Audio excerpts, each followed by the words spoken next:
آلاتها رواسي من فوقها وبركاتها وقدراتها أقواتها بأربعة أيام سواء للسائلين ثم استوى إلى السماء وهي ضاحكة فقال لها وللأرض آتيا طوعا أو كرها فقالتا أتينا طائعين هكذا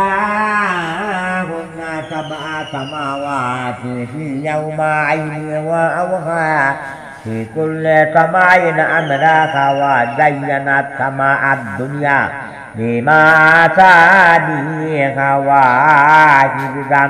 ذلك تدمير تأكبر العزيز العليم فإن أرادوا فقل عن دارتكم سيكات مثل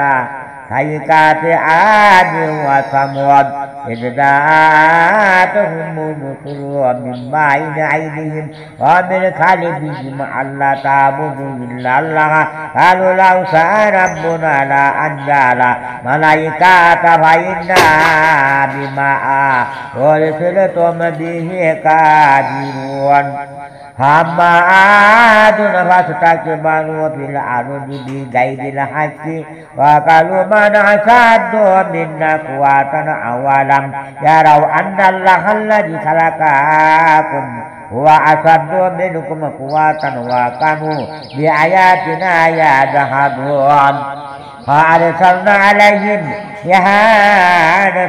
سارا من الأيام الناهية لنذيقهم عذاب الخزي حياة الدنيا ولعذاب الآخرة أكبر وأكمل لا ينصرون وأما ثمود فهديناهم فاستحبوا الأعمى على الهدى فأخذتهم السيئات العذاب الواقع بما كانوا يكسبون ونجينا الذين آمنوا وكانوا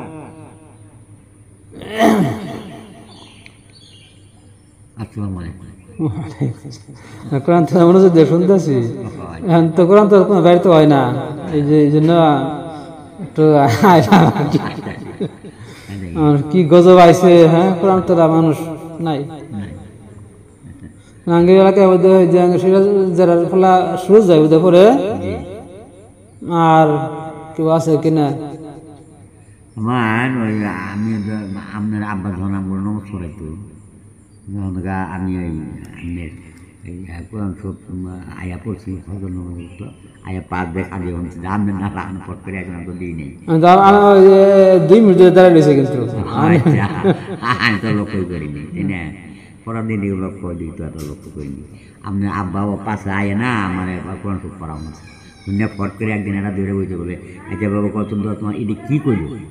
আমি দেখে এটা অর্থ জানি না বলে যে ইতি মেরে যে ঠহায় আর অর্থ আর মধ্যে আছে না আমি ডিস্টার্ব দিলাম না